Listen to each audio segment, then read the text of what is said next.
ఇంట్లోనే సింపుల్‌గా ఈ విధంగా బఠానీ మసాలా ట్రై చేయండి. ఇంకా పిల్లలు ఎప్పుడు బయట నుంచి తెచ్చినా అస్సలు తినరు. ఇంట్లో చేసుకున్నదైతే హెల్తీ గదా! ఫస్ట్ ఒక గిన్నె తీసుకొని అందులోకి 2 టీ గ్లాసులు పచ్చి బఠానీ ఉంటది గదా! అదైతే ముందు రోజే నానబెట్టుకొని ఉంచుకోండి. తెల్లారికైతే ఈ విధంగా నానుతుంది. దీన్నైతే వాటర్‌తో సహా కుక్కర్‌లో వేసేసి 2 బంగాళదుంపలనైతే ఇలా మధ్యలో కట్ చేసి విజిల్‌కైతే ఒక 5, 6 విజిల్‌కైతే కుక్ చేసుకోండి. చాలా సాఫ్ట్‌గా కుక్ అవుతుంది. కుక్ అయిన దీన్ని మిక్సీ జార్‌లోకి వేసుకొని మెత్తటి పేస్ట్ లాగా అయితే చేసుకోండి. దీంట్లో కొన్ని బఠానీలు అయితే పక్కన పెట్టేసుకోండి. అలాగే బంగాళదుంపలు కూడా పక్కన పెట్టేసుకోండి. నెక్స్ట్ ఒక బాండీ తీసుకొని అందులోకి ఆయిల్ వేసుకొని సన్నగా కట్ చేసుకున్న ఆనియన్స్ వేసుకొని కొంచెం ఫ్రై చేసుకోండి. అవి ఫ్రై అయిపోయిన తర్వాత టమాటో పేస్ట్ కానీ టమాటా ముక్కలు కానీ వేసుకొని కొంచెం పచ్చిమిర్చి కూడా వేసుకొని ఫ్రై చేసుకోండి.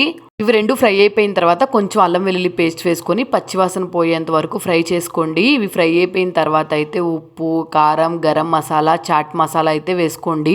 ఇవి కూడా కొంచెం ఫ్రై అయిపోయిన తర్వాత మనం ముందుగా బంగాళదుంపలు ఉడికించుకున్నాం కదా, వాటిపైన తొక్క అయితే తీసేసుకొని ఇట్లా స్మాష్ చేసేసుకొని అయితే వేసుకోండి. ఒకసారి బాగా కలిపేసుకోండి మొత్తం కలిసేటట్టు.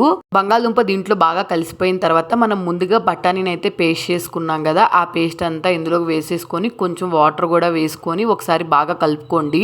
ఉప్పు, కారం అవన్నీ సరిపోయినాయి లేదో చూసుకోండి. అలాగే బఠానీలు స్మాష్ చేసేటప్పుడు కొన్ని ఉంచుకున్నాం కదా, ఇందులో కలిపేసుకొని ఒకసారి ఒక మంట రానివ్వండి. కొంచెం కుక్ అయిన తర్వాత దింపే ముందు అయితే కొత్తిమీర వేసేసుకొని దింపేసుకోండి.